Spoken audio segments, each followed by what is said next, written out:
창세기 1장 26절에서 28절까지의 말씀 우리 다 함께 봉독하겠습니다. 시작.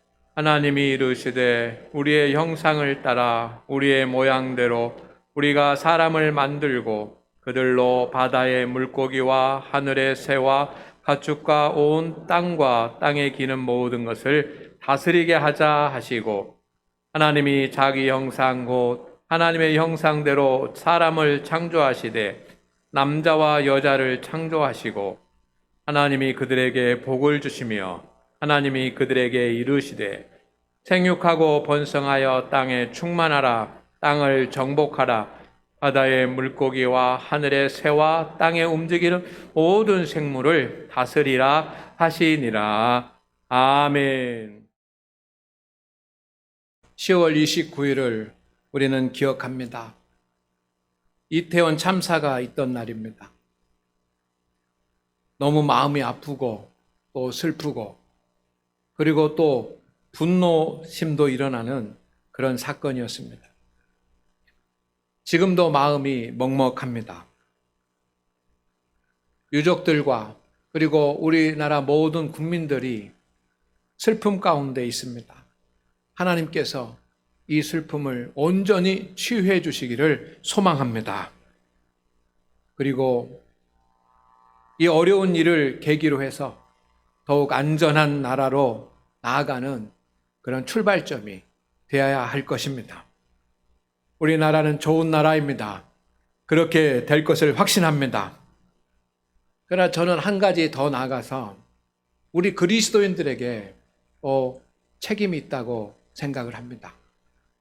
그것은 우리 그리스도인들이 세상의 문화에 대해서 다시 한번 생각해보고 점검해보는 계기가 반드시 되어야 합니다. 세상의 문화는 선한 문화도 있고 악한 문화도 있으며 또 하나님이 기뻐하시는 문화도 있지만 하나님이 기뻐하시지 않는 문화도 있습니다.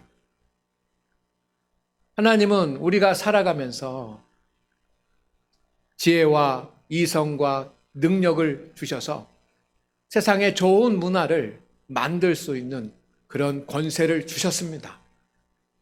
우리는 세상에 좋은 문화를 만들어 가야 할 줄로 믿습니다. 하나님께서 문화 명령을 우리에게 내리셨습니다. 여러분, 문화 명령이라고 하는 말을 여러분이 들어보셨습니까? 문화하면 우리가 생각할 때는 미술, 또 음악, 그리고 문학, 연극, 영화 이런 것을 우리는 문화라고 부릅니다. 그러나 사전적인 의미에서 문화는 한 사회나 개인이 그리고 인간 집단이 자연을 변화시켜 온 물질적, 정신적 과정의 산물이다라고 되어 있습니다. 우리가 인생이 살아가면서 만들어내는 모든 것들을 문화라고 할 수 있습니다. 그러니 우리의 지방마다 있는 그런 풍속이나 관습도 문화이고 종교, 도덕, 예술, 문학, 제도, 그리고 이념, 법, 경제, 정치 이 모든 것들이 다 문화입니다. 그래서 사람이 살아가는 곳에는 문화가 만들어집니다. 이 문화는 지역마다, 나라마다 역사의 시간에 따라서 다 다르고 또 다양합니다. 다양한 문화가 만들어집니다. 문화라고 하는 말의 영어는 culture라고 하는데 이 문화라고 하는 영어 단어는 라틴어에서 왔습니다. 라틴어는 쿨투스라고 합니다. 이 쿨투스는 경작하다라고 하는 의미가 있습니다. 사람들이 땅에 정착해서 농사를 짓고 살아갈 때 거기에서 무엇인가 제도가 만들어지고 풍속이 만들어지고 관습이 만들어집니다. 그것을 문화라고 부르는 것입니다. 그래서 문화라고 하는 말은 경작하다라고 하는 말에서 나왔습니다. 하나님께서 인간을 만드시고 최초에 내리신 명령이 있습니다. 땅에 충만하라, 땅을 정복하라, 모든 것을 다스리라. 가만히 생각해 보면 이 모든 것들이 경작하다라고 하는 의미와 상통합니다. 그래서 우리는 이 하나님의 첫 번째 인류를 향한 명령을 문화 명령이라고 부릅니다.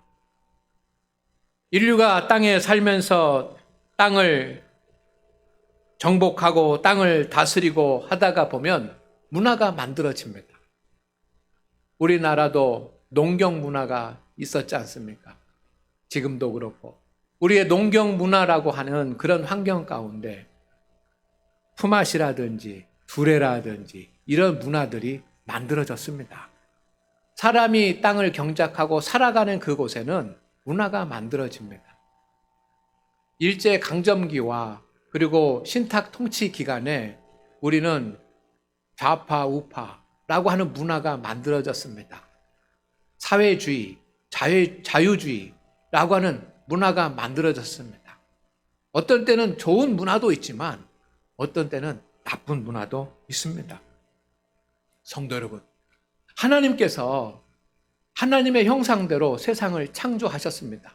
사람을 창조하셨습니다. 왜 하나님께서 하나님의 형상대로 사람을 창조하셨을까요? 그것은 하나님이 온 세상을 만드셨습니다. 해와 달과 별, 온 세상을 만드셨습니다. 온 세상을 넘어서 우리가 눈에 볼 수 없는 온 우주 저 끝까지 하나님께서 만드셨습니다. 그리고 사람을 만드셨습니다. 그런데 하나님의 형상대로 만드셨습니다. 그 이유 중에 하나가 무엇입니까?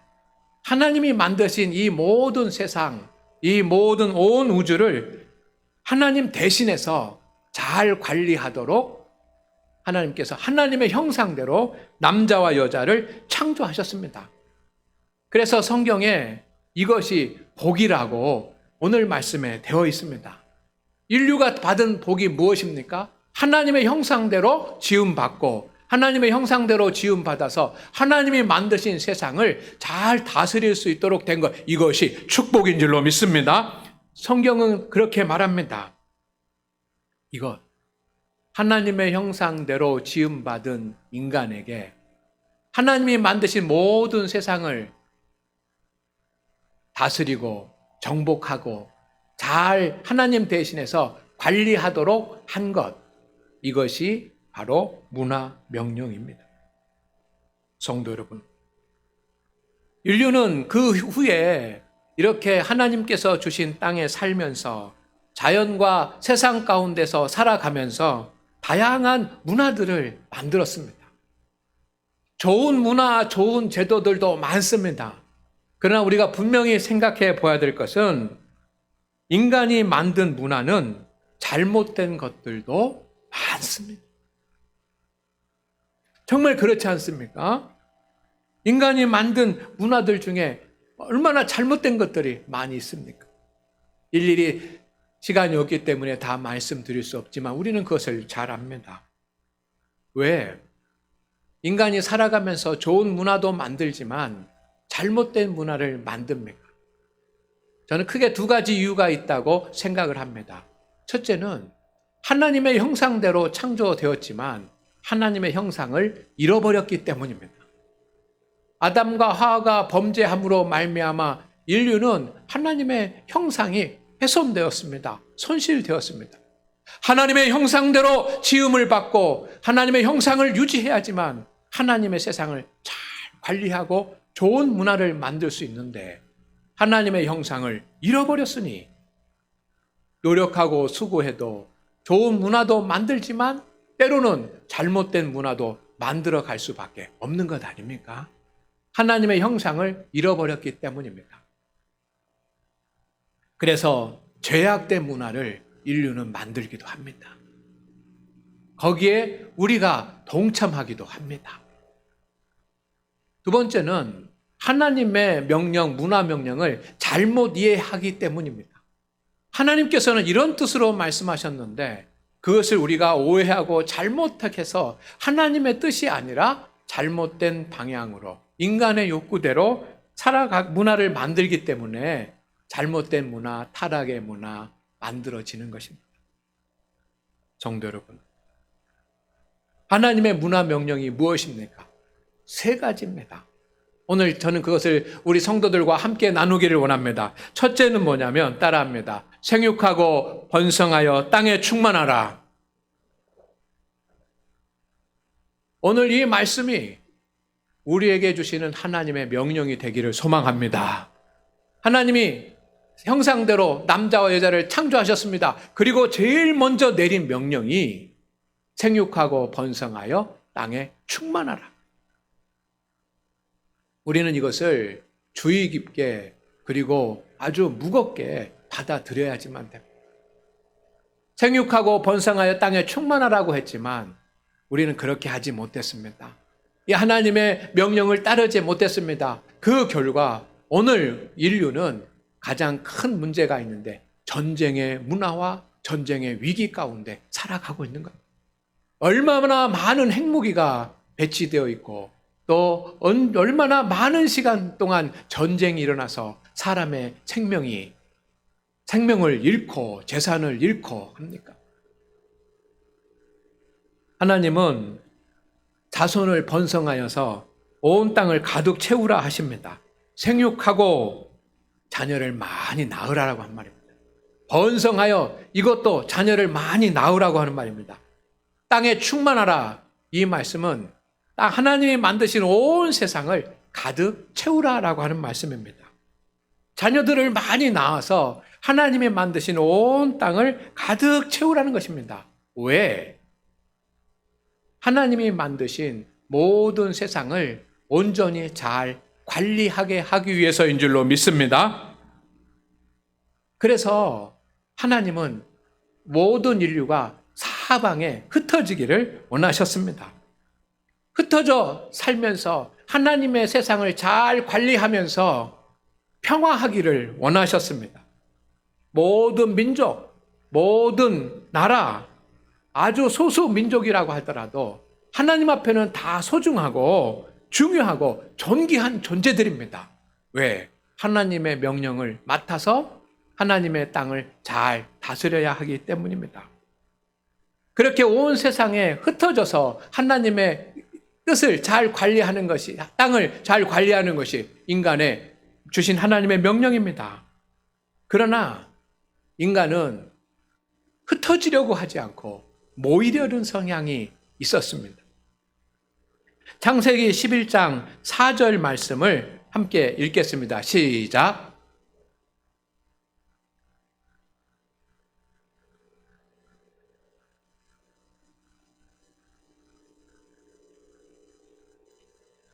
아멘. 바벨탑 사건입니다. 사람들이 탑을 쌓고 성읍, 도시를 만듭니다. 그 이유 중에 하나가 무엇이냐면 온 지면에 흩어짐을 면하자라고 하는 겁니다.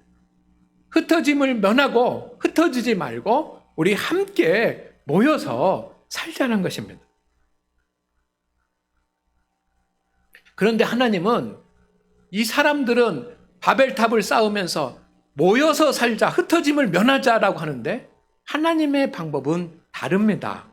하나님께서 바벨탑을 무너뜨리시지 않습니까? 창세기 11장 8절 말씀에는 이렇게 되어 있습니다. 다 같이 읽습니다. 시작. 여호와께서 거기서 그들을 온 지면에 흩으셨으므로 그들이 그 도시를 건설하기를 그쳤더라. 하나님께서 사람들을 온 지면에 다시 흩으셨고 그러니 사람들은 도시를 만들기를 취소했습니다. 역사 이전의 시대부터 사람들은 모여서 도시를 만들려고 했고 하나님은 그것을 거부하셨습니다. 하나님은 그들을 흩으시기 위해서 언어를 혼잡게 하셨습니다. 온 땅에 흩으셨습니다. 그러나 이 바벨탑으로 끝난 것이 아니라 그 후에 사람들은 다시 다른 도시를 만들었습니다. 왜 사람들은 모여서 도시를 만들려고 하는 것입니까? 그것은 무엇보다 힘을 갖기 위해서입니다. 모여서 함께 있으면서 힘을 만들고, 그래서 무기를 만들고, 그리고 전쟁을 하고, 그래서 다른 도시들보다 우위적인 그런 입장을 갖고, 그리고 때로는 전쟁을 일으켜 다른 도시들과 성읍들을 침략을 해서 빼앗기 위해서 도시로 모이는 것입니다. 이것이 과거의 역사를 보면 알 수 있습니다. 인류의 역사는 한편으로 보면 전쟁의 역사입니다. 지금도 지구상에는 전쟁이 일어나고 있고, 전쟁을 통해서 또 무기를 팔아서 이득을 보려고도 하고 있습니다. 우리나라도 남과 북이 일촉즉발의 상황으로 나아가고 있지 않습니까? 전쟁의 결과는 참혹합니다. 그러나 인류는 전쟁의 위협과 전쟁의 공포에서, 전쟁의 문화에서 벗어난 적이 없습니다. 오늘 이 시대의 가장 위기 중에 하나도 전쟁의 위기입니다. 왜 이런 위기가 우리에게 왔습니까? 하나님의 문화 명령을 잘못 순종하고 잘못 이해했기 때문입니다. 두 번째, 하나님께서 우리에게 내리신 명령이 있습니다. 다 함께 따라합니다. 땅을 정복하라. 땅을 정복하라. 하나님께서 우리에게 내리신 두 번째 명령은 땅을 정복하라는 것입니다. 그러나 인류는 그것을 잘못 지키고 불순종했습니다. 그래서 오늘날 인류가 겪고 있는 가장 큰 위험 가운데 하나가 뭐냐면 기후위기가 되었습니다. 땅을 정복하라. 이것은 땅을 마음대로 파괴하고 훼손하고 내 마음대로 해도 된다는 그런 의미가 아닙니다. 하나님이 만드신 온 땅, 온 세상, 온 우주를 하나님이 만드신 상태를 잘 보존하는 섬 안에서 유익하게 개발하라고 하는 의미입니다. 그러나 인류는 이 정복하라고 하는 하나님의 메시지를 잘못 이해했습니다. 그래서 과거에도 지금도 유익이 되기만 하면 아무렇게나 파괴하고 있습니다. 산림을 파괴하고 땅을 파괴하고 개발이고 유익이라고 하는 그런 명목하에 우리는 자연을 마구 훼손했습니다. 유럽이 식민지를 정복하던 그런 때가 있었습니다. 힘 있는 무기를 갖춘, 그런 힘 있는 권력을 갖춘 그런 유럽의 여러 나라들이 여러 각국의 힘없는 나라에 가서 식민지를 만들었습니다. 그런데 그들이 사용하고 기준으로 삼았던 하나님의 말씀 중에 하나가 뭐냐면 땅을 정복하라. 하나님께서 우리에게 땅을 정복하라고 했으니 우리도 가서 하나님의 명령대로 땅을 정복한다라고 하면서 식민지를 삼고 그 원주민들을 훼손시켰던 것입니다. 그러니 아이러니 아닙니까? 죄악이지요. 지금도 그렇습니다.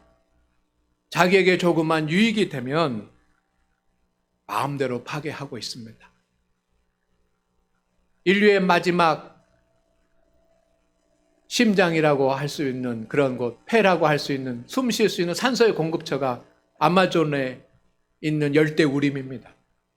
그러나 지금 브라질에 어떻게 하고 있습니까? 그 열대우림, 자기에게 유익이 되기 때문에 개발하기 위해서 불을 내고 개발하고 있지 않습니까? 환경이 오염되고 오존층이 파괴되고, 코로나가 있던 그런 시절에 학자들이 왜 코로나가 일어났을까라고 하는 것에 대한 이유를 말했는데 아주 의미 있는 이유가 있더라고요. 그것 중에 하나가 뭐냐면 사람이 넘어서지 말아야지만 되는 동물의 영역 경계선이 있는데 사람이 개발하더라도 넘어가지 말아야지만 되는 그런 경계선이 있는데 그것을 넘어서서 개발을 했기 때문에 동물의 영역까지 다 침범해서 들어갔기 때문에 이런 코로나가 생겨났다라고 하는 그런 연구 결과도 있더라고요. 일리가 있고 맞다라고 저는 생각합니다. 로마서 8장 22절 말씀을 우리 함께 나누겠습니다. 시작. 피조물이 다 이제까지 함께 탄식하며 함께 고통을 겪고 있는 것을 우리가 아느니라. 피조물의 고통, 신음, 구원받지 못한 인간들의 신음과 고통입니다. 그러나 그 피조물은 사람뿐만 아니라 모든 하나님의 만드신 그런 피조물이 오늘날은 그렇게 훼손되어서 어려움 가운데 있습니다. 그 결과 기후위기가 오고 하는 거 아닙니까? 이것도 시간이 없기 때문에 다 말씀드리지는 못할 것입니다. 세계 각국 또 다양한 기관에서 기후위기를 극복해야 된다라고 하면서 주장하지만 괄목할 만한 그런 진전은 이루어지지 못하고 있습니다. 유엔 사무총장이 이런 말을 했습니다. 기후위기는 지옥행 고속도로를 타고 가속 페달을 밟는 것과 같다. 오늘날 우리가 직면하고 있는 이 기후위기가 바로 그렇다는 것입니다. 그린피스라고 하는 단체의 연구 결과를 보니까 2030년이 되면 우리나라 국토의 5%가 물에 잠길 수 있다고 합니다. 그 결과 320만 명이나 되는 사람들이 피해를 입게 될 거라고 하는 것입니다. 기후위기가 왔습니다. 인류의 모두의 위기죠.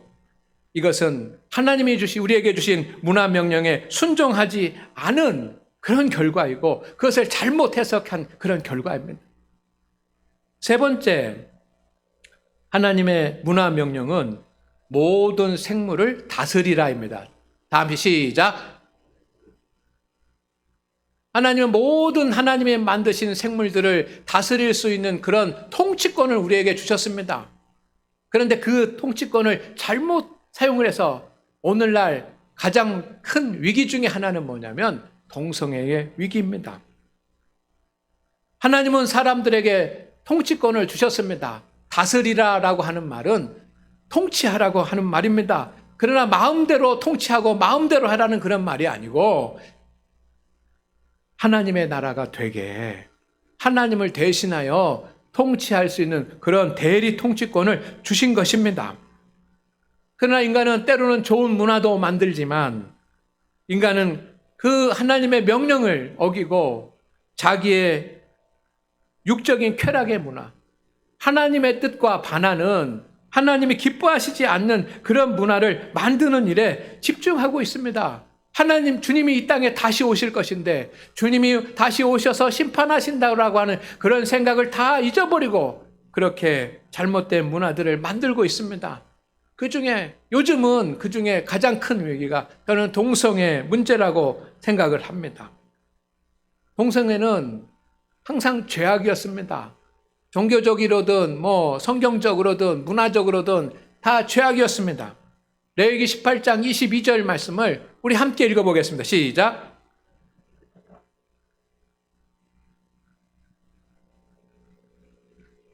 레위기 20장 13절 말씀을 제가 읽어드리겠습니다. 누구든지 여인과 동침하듯 남자와 동침하면 둘 다 가증한 일을 행함인즉 반드시 죽일지니 자기의 피가 자기애로 돌아가리라. 동성애는 항상 있었고 그리고 가나안 땅에 들어가는 이스라엘 백성들에게 하나님께서 주신 이 거룩한 성결 법전에 보면 반드시 동성애를 금지하고 있습니다.